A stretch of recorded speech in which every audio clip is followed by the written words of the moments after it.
Catholic Bible society സംഘടിപ്പിക്കുന്ന logos quiz 2011 final റൗണ്ടിലേക്ക് നിങ്ങൾക്ക് ഏവർക്കും സ്വാഗതം.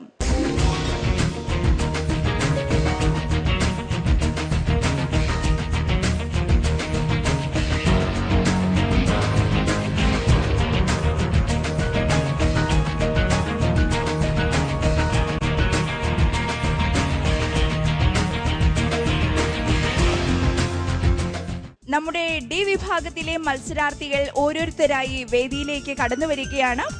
ആദ്യമായി വിജയപുരം രൂപതയിൽ നിന്നും മോളി മാത്യു, എറണാകുളം അങ്കമാലി അതിരൂപതയിൽ നിന്നും ലീന മാത്യു, താമരശ്ശേരി രൂപതയിൽ നിന്നും ജെയ്നി ബിജു. ഞാൻ താമരശ്ശേരിയിൽ നിന്ന് വരുന്നു. 4 വർഷമായിട്ട് ലോഗോസ് ക്വിസിൽ പങ്കെടുക്കുന്നുണ്ട്. പങ്കെടുത്ത വർഷങ്ങളിലെല്ലാം എനിക്ക് സെക്കൻഡ് റൗണ്ടിൽ കയറാൻ പറ്റിയിട്ടുണ്ട്. പക്ഷേ ഇതുവരെ 1, 2, 3 സ്ഥാനങ്ങൾ കരസ്ഥമാക്കാൻ പറ്റിയിട്ടില്ല. ആ ഒരു ലക്ഷ്യത്തിലേക്ക് എത്തണം എന്നുള്ള ആഗ്രഹത്തോടു കൂടിയാണ് ഈ വർഷം എത്തിയിരിക്കുന്നത്. കൊച്ചി രൂപതയിൽ നിന്നും മേരി ഷീജ. ഞാൻ കുമ്പളങ്ങി സെക്രട്ടറി ഇടവക കൊച്ചി രൂപതയാണ്. 8 വർഷത്തോളമായി ലോഗോസ് ക്വിസ് എഴുതാൻ തുടങ്ങിയിട്ട്. ഇത് 4ാമത്തെ വർഷമാണ് രൂപത ഇവിടെ സ്റ്റേറ്റ് ലെവലിൽ കിട്ടുന്നത്. 2 പ്രാവശ്യം 2ാമത്തെ റൗണ്ടിൽ കയറിയിട്ടുണ്ട്. കോട്ടയം രൂപതയിൽ നിന്നും ഷെർലി താജു, ഇരിഞ്ഞാലക്കുട രൂപതയിൽ നിന്നും ഡോക്ടർ റീനി ജോയ്. ഞാൻ ഡോക്ടർ റീനി, ഇരിഞ്ഞാലക്കുട രൂപതയിലെ കാട്ടൂർ ഇടവകയിൽ നിന്ന് വരുന്നു. ലോഗോസ് ക്വിസ് മത്സരത്തിൽ ആദ്യമായിട്ട് പങ്കെടുക്കുകയാണ്. കയറിയതിൽ വളരെ സന്തോഷമുണ്ട്. കോതമംഗലം രൂപതയിൽ നിന്നും സ്വപ്ന. എൻ്റെ പേര് സ്വപ്ന. ഞാൻ ഞാറക്കാട് ഇടവകയിൽ നിന്ന് വരുന്നു. കോതമംഗലം രൂപതയാണ്. ഡി ഡിവിഷനിൽ പങ്കെടുക്കുന്നു. കഴിഞ്ഞ 8 വർഷമായിട്ട് ഞാൻ രൂപതയിൽ സമ്മാനം വാങ്ങുന്നുണ്ട്. എറണാകുളം അങ്കമാലി അതിരൂപതയിൽ നിന്നും ഡോക്ടർ ജോളി പോൾ, ഇടുക്കി രൂപതയിൽ നിന്നും സിസ്റ്റർ ദീപ റോസ്. എൻ്റെ പേര് സിസ്റ്റർ ദീപ റോസ്. ഞാൻ SD സന്യാസ സമൂഹത്തിലെ അംഗമാണ്. ഇടുക്കി രൂപതയിലെ പാണ്ടിപ്പാറ ഇടവകയിൽ നിന്ന് വരുന്നു. ലോഗോസ് ക്വിസിന് സംസ്ഥാന മത്സരത്തിൽ സെലക്ഷൻ കിട്ടിയതിൽ എനിക്ക് ഒത്തിരി സന്തോഷമുണ്ട്. തൃശൂർ അതിരൂപതയിൽ നിന്നും ഫ്രാൻസി PF. നമ്മുടെ പ്രിയങ്കരനായ ക്വിസ് മാസ്റ്റർ ബൈബിൾ പണ്ഡിതൻ റെവറൻഡ് ഡോക്ടർ ജേക്കബ് നാലുപറയിൽ നമ്മോടൊപ്പമുണ്ട്. കരഘോഷത്തോടെ അദ്ദേഹത്തെ വേദിയിലേക്ക് സ്വാഗതം ചെയ്യാം. ഈ വിഭാഗത്തിലെ മത്സരാർത്ഥികൾക്കുള്ള ആദ്യ റൗണ്ടായ എക്സോഡസ് റൗണ്ട് ഇവിടെ ആരംഭിക്കുകയാണ്. 1ാമത്തെ ചോദ്യം എക്സോഡസ് റൗണ്ട്. അതുകൊണ്ട് തന്നെ പുറപ്പാടിന്റെ പുസ്തകത്തിൽ നിന്നായിരിക്കും. ഹിവിയർ, കനാന്യർ, ഹിത്യർ എന്നിവരെ ഒറ്റ വർഷം കൊണ്ട് തുരത്തുകയില്ല. പിന്നെ എങ്ങനെ തുരത്തുമെന്നാണ് ദൈവം വാഗ്ദാനം ചെയ്യുന്നത്? ശ്രദ്ധിച്ചു കേൾക്കുക.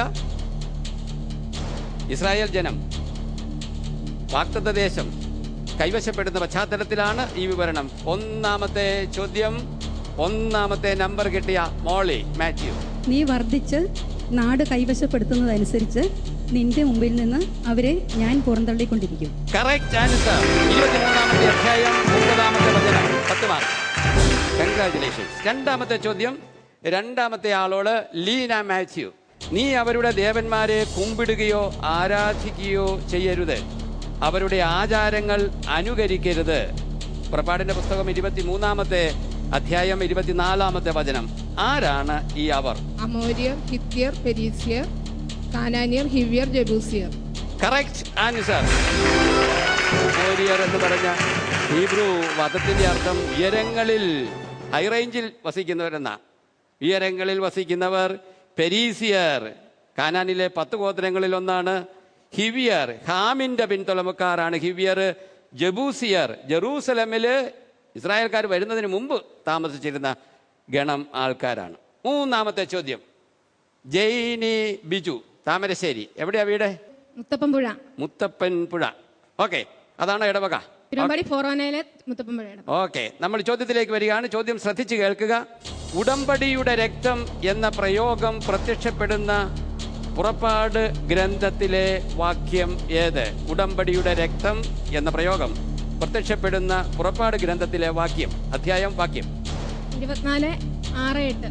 Correct answer. 24:6-8. കൃത്യം 8ആണ്. 10 മാർക്ക് ജെയ്നി ബിജുവിന്. ശ്രദ്ധിക്കേണ്ടത്, ഇവിടെ നമ്മൾ ഓർത്തിരിക്കേണ്ടത് ഉടമ്പടിയുടെ രക്തം. ഇത് ജെയ്നിയോടെന്ന വേറൊരു മാർക്കില്ലാത്തൊരു ചോദ്യം. പുതിയ നിയമത്തിൽ ഇങ്ങനെ ഒരു പ്രയോഗം, ഉടമ്പടിയുടെ രക്തം, മത്തായിയുടെ സുവിശേഷത്തിലുണ്ട്. എവിടെയാ? സുവിശേഷം 26-ാം അധ്യായം 28-ാം വാക്യം. Correct answer. അതും 26, 28. നാലാമത്തെ ചോദ്യം, മേരി ഷീജ. എവിടെയാ വീട്? കൊച്ചി രൂപത കുമ്പളങ്ങി. കുമ്പളങ്ങി. Very good. നമ്മുടെ ചോദ്യം ശ്രദ്ധിച്ചു കേട്ടോളുക.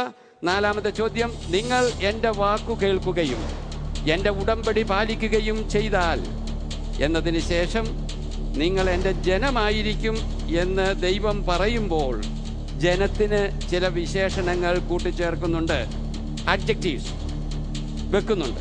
അത് ഏതൊക്കെ ആണ് ഈ ജനത്തിന്റെ സവിശേഷതകൾ? നിങ്ങൾ എൻ്റെ പുരോഹിത രാജ്യവും വിശുദ്ധ ജനവുമായിരിക്കും. നിങ്ങൾ എൻ്റെ പുരോഹിത രാജ്യവും വിശുദ്ധ ജനവും ആയിരിക്കും. ഞാൻ പാസ് ചെയ്യാണ് ചോദ്യം. പൂർണ്ണമായിട്ട് ശരിയല്ല, അതുകൊണ്ട് അടുത്ത ആൾക്ക് പോകുന്നു. 5, ഷേർലി രാജു. എനിക്ക് ഏറ്റവും പ്രിയപ്പെട്ട എൻ്റെ സ്വന്തം ജനമായിരിക്കും. Correct answer. എനിക്ക് ഏറ്റവും പ്രിയപ്പെട്ട എൻ്റെ സ്വന്തം ജനമായിരിക്കും. 19, 5. അടുത്ത ചോദ്യം, അഞ്ചാമത്തെ ചോദ്യമാണ്, ഷേർലിയോടാണ്. അവർ ദൈവത്തെ കണ്ടു, അനന്തരം ഭക്ഷിക്കുകയും പാനം ചെയ്യുകയും ചെയ്തു. ഈ അവർ എന്ന് പറയുന്നവർ ആരല്ല? മോശ, അഹറോൻ, നാദാബ്, അബീഹു, ഇസ്രായേലിലെ ശ്രേഷ്ഠന്മാർ 70 പേർ. Correct answer. ആറാമത്തെ ചോദ്യം ഡോക്ടർ റീനിയോടാണ്. എവിടെയാ വീട്? ഇരിഞ്ഞാലക്കുട, കാട്ടൂർ ഇടവക. ഓക്കെ, റീനിയോടുള്ള ചോദ്യം വീണ്ടും പുറപ്പാടിൽ നിന്നാണ്. നിങ്ങൾ എനിക്ക് ഡാഷ് വിശുദ്ധ ജനമായിരിക്കണം. പുറപ്പാട് 22:31. ഇത് പൂരിപ്പിക്കാനുള്ളതാണ്. ഏത് തരത്തിലുള്ള വിശുദ്ധ ജനമാണെന്നാ പൂരിപ്പിക്കേണ്ടത്? ഓക്കെ, നിങ്ങൾ എനിക്ക് സമർപ്പിക്കപ്പെട്ട വിശുദ്ധ ജനമായി. നിങ്ങൾ കറക്റ്റ് ആൻസർ. സമർപ്പിക്കപ്പെട്ട, എനിക്ക് സമർപ്പിക്കപ്പെട്ട വിശുദ്ധ ജനം ആയിരിക്കണം. 10 മാർക്ക് ഡോക്ടർ എനിക്ക്.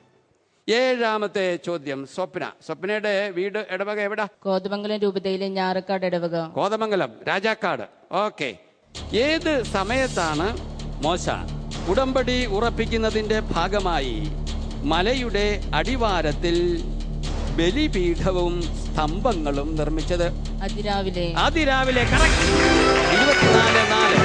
പുറപ്പാടിന്റെ പുസ്തകം 24-ാമത്തെ അധ്യായം 4-ാമത്തെ വചനം. 8-ാമത്തെ ചോദ്യം, ഡോക്ടർ ജോളി പോൾ. എവിടെയാ വീട് ഇടവക? എറണാകുളം രൂപത, കിഴക്കമ്പലം, സെന്റ് ജോസഫ് ചർച്ച്, ഞാറലൂർ. 8-ാമത്തെ ചോദ്യം, അപ്പോൾ ഒരു മേഘം മലയെ ആവരണം ചെയ്തു. പുറപ്പാടിന്റെ പുസ്തകം 24:15. അപ്പോൾ ഒരു മേഘം മലയെ ആവരണം ചെയ്തു. എപ്പോൾ? മോശ മലയിലേക്ക് കയറിയപ്പോൾ. Correct answer. മോശ മലയിലേക്ക് കയറിയപ്പോൾ. പുറപ്പാട് 24:15. 9-ാമത്തെ ചോദ്യം സിസ്റ്റർ ദീബാറോസിനോടാണ്. ദീബാറോസിന്റെ വീട്? ഇടുക്കി രൂപതയിലെ പാറത്തോട് ഇടവക. ചോദ്യം ഇതാണ്, പുറപ്പാട് പുസ്തകത്തിൽ നിന്ന് തന്നെയാണ്. അത് കൂലിക്ക് എടുത്തതാണ് എങ്കിൽ കൂലി കൊണ്ട് നഷ്ടം പരിഹരിക്കപ്പെടും. പുറപ്പാട് 22:15. ഇതിന്റെ സാഹചര്യം ഏത്? ഉടമസ്ഥന്റെ ഉത്തരവാദിത്വത്തെ കുറിച്ച് പറയുന്ന ഭാഗത്ത് ഏതെങ്കിലും സാധനങ്ങൾ അയൽക്കാരന് സൂക്ഷിക്കാൻ ഏൽപ്പിക്കപ്പെട്ടിട്ട് അത് നഷ്ടപ്പെടുകയോ അങ്ങനെ എന്തെങ്കിലും സംഭവിച്ചാൽ അതിനെക്കുറിച്ച് പറയുന്നതാണ്. ഞാൻ ആ ചോദ്യം സസ്പെൻഡ് ചെയ്തുകൊണ്ട് പാസ് ചെയ്യാണ് അടുത്ത ആൾക്ക്. ഞാൻ ഫ്രാൻസിക്ക് അത് പറയാൻ പറ്റുമെന്ന് നോക്കുക. ഒന്നുകൂടെ ഞാൻ ആവർത്തിക്കാം. അത് കൂലിക്ക് എടുത്തതാണെങ്കിൽ കൂലി കൊണ്ട് നഷ്ടം പരിഹരിക്കപ്പെടും. അതിന്റെ സാഹചര്യം ഏത്? ഒരുവൻ തന്റെ അയൽക്കാരനിൽ നിന്ന് ഏതെങ്കിലും മൃഗത്തെ വായ്പ വാങ്ങിയിട്ട് അത് ഉടമസ്ഥന്റെ സാന്നിധ്യത്തിൽ അത് ചാകുന്നതിനോ മുറിവേക്കുന്നതിനോ ഇടയായി. Correct answer.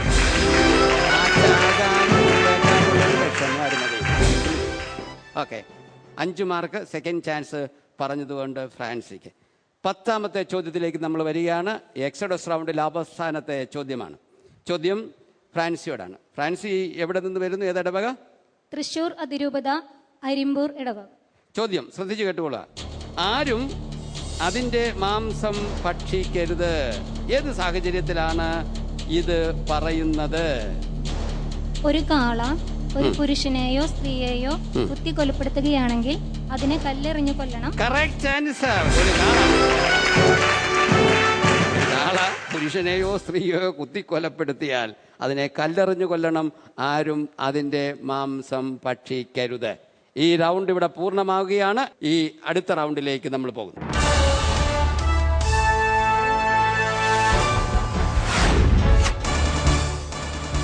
അടുത്തതായി മത്സരാർത്ഥികളെ കാത്തിരിക്കുന്ന റൗണ്ട് കൈനോസ് റൗണ്ട്. ഖൈനോസ് റൗണ്ട് എന്ന പേരിലാണ് ഇത് അറിയപ്പെടുന്നത്. ഖൈനോസ് എന്ന് പറഞ്ഞാൽ ഗ്രീക്ക് പദമാണ്, ഗ്രീക്കിലെ ഒരു അഡ്ജക്റ്റീവ് വിശേഷമാണ്.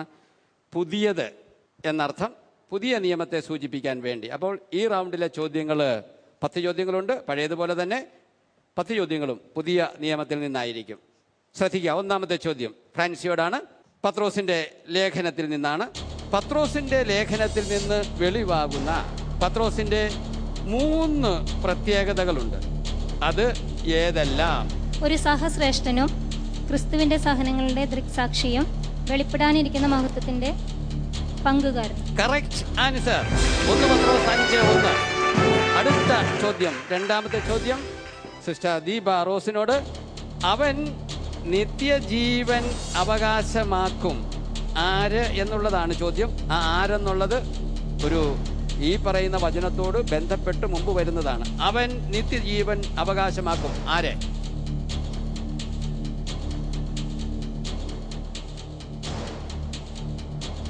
അറിയില്ല. പാസിയാണ്.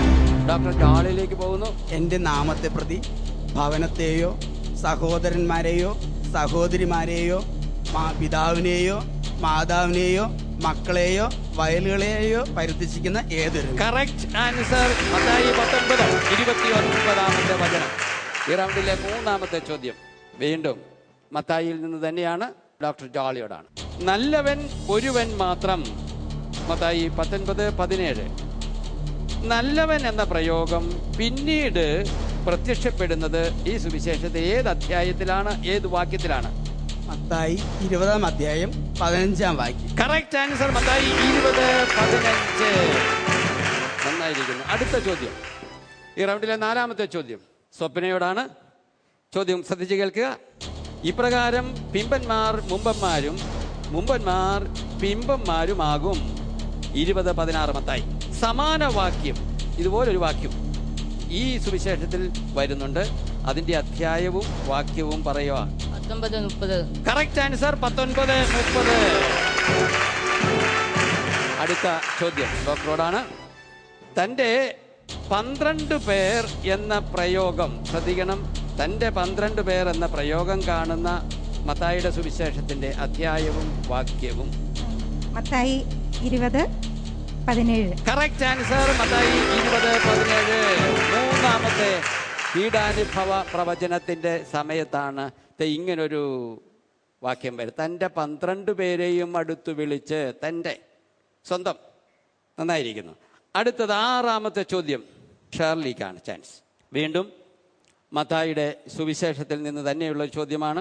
അവർ എന്നെ പരിഹസിക്കുകയും പ്രഹരിക്കുകയും ക്രൂശിക്കുകയും ചെയ്യും, എന്നാൽ 3ാം ദിവസം ഞാൻ ഉയർക്കും. ഇതിൽ തെറ്റുണ്ടെങ്കിൽ തിരുത്തുക എന്നുള്ളതാണ് ഉത്തരം പറയേണ്ടത്. എന്താണ് തെറ്റ് ഉണ്ടെങ്കിൽ അത് തിരുത്തുക. അവർ എന്നെ മരണത്തിന് ഏൽപ്പിച്ചു കൊടുത്തു. അതല്ല. അടുത്തയാൾക്ക് ചാൻസ് കിട്ടുകയാണ്. മേരി ഷീജ. അവർ എന്നെ പരിഹസിക്കുകയും പ്രകരിക്കുകയും ക്രൂശിക്കുകയും ചെയ്യും. ഓക്കെ, അതാണല്ലോ അവിടെ എഴുതിയിരിക്കുന്നത്. അപ്പൊ ശരിയാണ്. ഒരു കുഴപ്പമില്ല, പക്ഷേ മാർക്ക് കിട്ടിയല്ല. അടുത്തയാളിലേക്ക് പോവുകയാണ്. ജയിനി, ഈ പറയുന്ന വാചകങ്ങൾ സുവിശേഷത്തിൽ കാണുന്നത് പോലെയാണോ? അല്ലെങ്കിൽ തെറ്റാണ്, ഉണ്ടെങ്കിൽ തിരുത്തണം. പറഞ്ഞോളൂ. എന്നാൽ 3ാം ദിവസം ഞാൻ ഉയർപ്പിക്കപ്പെടും. എന്നാൽ 3ാം ദിവസം ഞാൻ ഉയർപ്പിക്കപ്പെടും. ഉയർപ്പിക്കപ്പെടും എന്നുള്ള തിരുത്തൽ അല്ലേ? ഓക്കെ, വേറെ പ്രശ്നമൊന്നുമില്ല. അവർ എന്നെ മരണത്തിന് വിധിക്കുകയും വിജാതിയർക്ക് ഏൽപ്പിച്ചു കൊടുക്കുകയും ചെയ്യും. അടുത്ത ആൾക്ക് അവർ എന്നെ പരിഹസിക്കുകയും പ്രഹരിക്കുകയും ക്രൂശിക്കുകയും ചെയ്യും. അത് അവിടെ ഉള്ളത് തന്നെയല്ലേ? എന്നാൽ 3ാം ദിവസം ഞാൻ ഉയർപ്പിക്കപ്പെടുകയും ചെയ്യും. ഞാൻ ഉയർപ്പിക്കപ്പെടുകയും ചെയ്യും. പാസ് ചെയ്യുന്നു. അവനെ പരിഹസിക്കുകയും പ്രഹരിക്കുകയും ക്രൂശിക്കുകയും ചെയ്യും, എന്നാൽ 3ാം ദിവസം അവൻ ഉയർപ്പിക്കപ്പെടും. Correct answer. അവർ അവനെ, എന്നെയല്ല. കാരണം മനുഷ്യപുത്രൻ എന്ന് പ്രയോഗിച്ചു കഴിഞ്ഞ് അവനെ പരിഹസിക്കുകയും പ്രഹരിക്കുകയും ക്രൂശിക്കുകയും ചെയ്യും, എന്നാൽ 3ാം ദിവസം അവൻ, ഞാനല്ല, ഉയർപ്പിക്കപ്പെടും. ആ ഒരു പ്രയോഗം കാണുന്നത്. 7ാമത്തെ ചോദ്യം മേരി ഷീജ. സത്യയുടെ കേൾക്കുക. നിനക്ക് എന്താണ് വേണ്ടത്? യേശു ആരോടാണ് ഈ ചോദ്യം ചോദിച്ചത്? സെബദി പുത്രന്മാരുടെ മാതാവിനോട്. Correct answer. സെബദി പുത്രന്മാരുടെ മാതാവിനോട്. 20:21. നിനക്ക് എന്താണ് വേണ്ടത്? ഓക്കെ, 8ാമത്തെ ചോദ്യം ജയിനി അല്ലേ. ജീവിക്കുന്നവരെയും മരിച്ചവരെയും വിധിക്കാനിരിക്കുന്നവന്റെ മുമ്പിൽ അവർ കണക്ക് കൊടുക്കേണ്ടി വരും. ആരാണ് അവർ? പത്രോസിന്റെ ലേഖനം 4-ാം അധ്യായം 5-ാം വാക്യമാണിത്. അത് അത്രയും പറഞ്ഞത് ശരിയാണ്. വിജാതിയർ. കറക്റ്റ് ആൻസർ, വിജാതിയർ. അടുത്ത 9ാമത്തെ ചോദ്യം. റെഡിയാണോ ലീന? വീണ്ടും സുവിശേഷത്തിൽ നിന്നാണ്. നിങ്ങളുടെ പാരമ്പര്യത്തിന്റെ പേരിൽ നിങ്ങൾ ദൈവത്തിന്റെ പ്രമാണം ലംഘിക്കുന്നത് എന്തുകൊണ്ട്? ഇത് ആരാണ് പറഞ്ഞത്? ആരോട് പറഞ്ഞു? യേശു ജെറുസലേമിൽ നിന്ന് വന്ന ഫരിസയരോടും നിയമജ്ഞരോടും. Correct answer. യേശു ഫരിസയരോടും നിയമജ്ഞരോടും പറഞ്ഞു. 15ാമത്തെ അധ്യായം 3-ാമത്തെ വചനം. 10ാമത്തെ ഈ റൗണ്ടിലെ ഏറ്റവും അവസാനത്തെ ചോദ്യം. വീണ്ടും ഏലിയായുടെ ആഗമനത്തെ പറ്റി പ്രതിപാദിക്കുന്ന ഭാഗം മത്തായിയുടെ സുവിശേഷം 17-ാം അധ്യായത്തിൽ ഉണ്ട്. അതിൻ്റെ വചനം പറഞ്ഞാൽ മതി. മത്തായി 17 ഈ അധ്യായത്തിൽ എവിടെയാണ് ഏലിയായുടെ ആഗമനത്തെ പറ്റിയുള്ള ചർച്ച, ഒരു നീണ്ട ചർച്ചയാണ് നടക്കുന്നത്? മത്തായി 17:9-13. Correct answer. മത്തായി 17:9-13. ഇതോടെ ഈ 2ാം റൗണ്ട് ഹൈ ന്യൂസ് റൗണ്ട് ഇവിടെ പൂർണ്ണമാകുകയാണ്.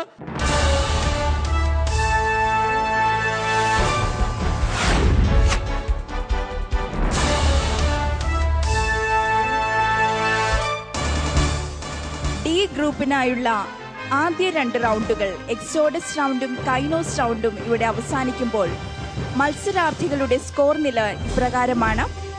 മോളി Mathew 25 point, Leena Mathew 20 point, Jainy Biju 20 point, Mary Sheeja 10 point, Shirley Taju 15 point, doctor Reeni 20 point, Swapna 10 point, doctor Jolly Paul 25 point, sister Deepa ഇനിയും പോയിന്റുകൾ നേടേണ്ടിയിരിക്കുന്നു. ഒടുവിലായി ഫ്രാൻസി 25 പോയിന്റ്. അടുത്തതായി മത്സരാർത്ഥികളെ കാത്തിരിക്കുന്നത് 50-50 റൗണ്ടാണ്. 50-50. ഇതിൻ്റെ നിയമങ്ങൾ നിങ്ങൾക്ക് അറിയാവുന്നതാണ്, കാരണം മുമ്പ് നിങ്ങൾ കണ്ടതാണ്. എന്നാൽ നമ്മൾ ആരംഭിക്കുക. 1ാമത്തെ ചോദ്യം മോളി മാത്യുവിനോടാണ്. ശ്രദ്ധിച്ചു കേൾക്കുക. ഈ കല്ലിൽ വീഴുന്നവൻ തകർന്നു പോകും. ഇതാരുടെ മേൽ വീഴുന്നുവോ അവനെ അത് ധൂളിയാക്കും. വചനഭാഗം, അധ്യായവും വാക്യവും പറയാമോ? മത്തായി 21:44 വാക്യം. Correct answer. 21:44. 2ാമത്തെ ചോദ്യം ലീനയോടാണ്. മത്തായിയുടെ സുവിശേഷം 22-ാമത്തെ അധ്യായത്തിൽ സ്വർഗരാജ്യത്തെ സാദൃശ്യപ്പെടുത്തിയിരിക്കുന്നത് എന്തിനോടാണ്? സ്വർഗരാജ്യം തന്റെ പുത്രനു വേണ്ടി വിവാഹ വിരുന്നൊരുക്കിയ ഒരു രാജാവിന് സദൃശ്യം. Correct answer. വിരുന്ന് ഒരുക്കിയ രാജാവിനോട്. Correct answer. 15 മാർക്ക്. 3ാമത്തെ ചോദ്യം ജൈനിയോടാ. ശ്രദ്ധിച്ചു കേട്ടോ. സീസറിനുള്ളത് സീസറിനും ദൈവത്തിനുള്ളത് ദൈവത്തിനും കൊടുക്കുക. വളരെ പ്രശസ്തമായ വചനഭാഗമാണ്. മത്തായിയുടെ അധ്യായവും വാക്യവും.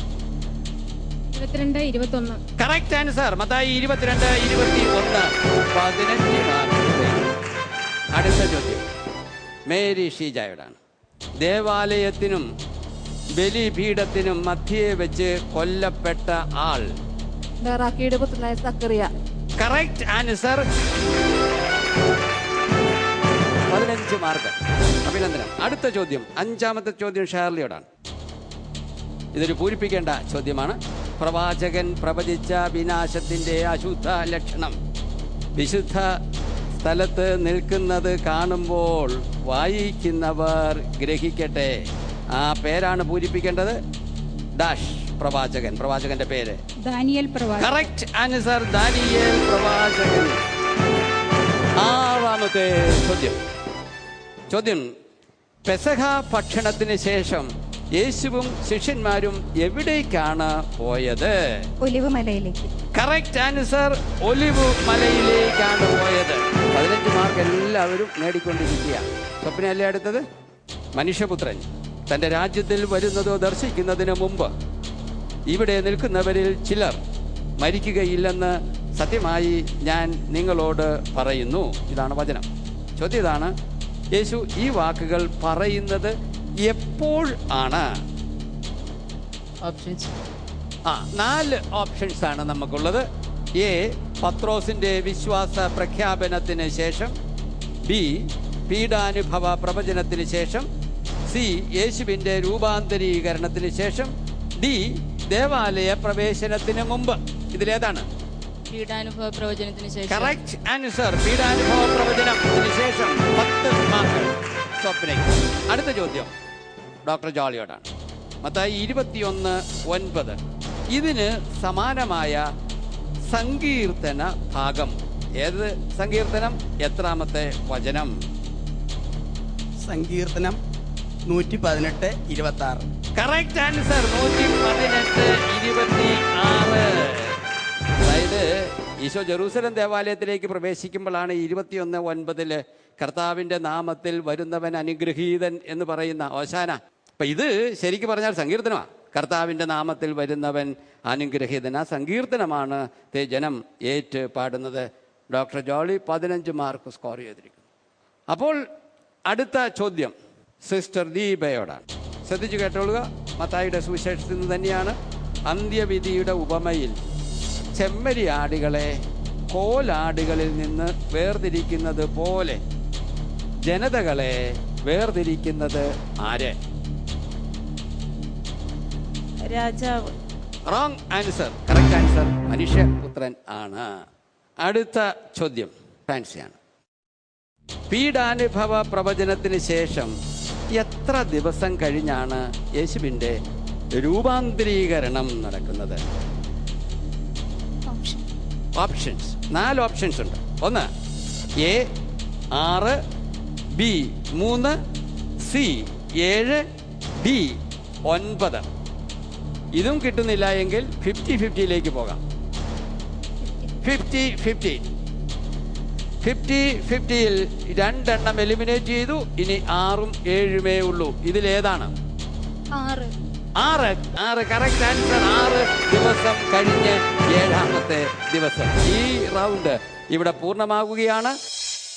നിന്റെ ജനത്തിലെ ദരിദ്രർ അതിൽ നിന്നും ഭക്ഷ്യം ശേഖരിക്കട്ടെ എന്ന വചനം എന്താണ്? അത് സന്ദർഭമേത്? പോകാം പോകാം വീടുകളിൽ കാണാം പ്രിയനാം നാഥനെ നാം. ഞാൻ ആ ചോദ്യം ഒന്ന് പാസ് ചെയ്യാണ്. അടുത്ത ആരുണ്ടോ? Okay, right. ഒന്ന് പറയാം. 12 അപ്പോസ്തലന്മാരിൽ സഹോദര ഗണങ്ങൾ 6. ആരാണ് 6? 5 പോയിന്റ് മൈനസ്. സങ്കടമാണ്. പറയാം, സോറി. ആരാണ് യഥാർത്ഥത്തിൽ ഈ 3ാം സ്ഥാനം കൈക്കലാക്കാൻ പോകുന്നത്? അറിയാൻ വേണ്ടി ഒരു ചോദ്യം.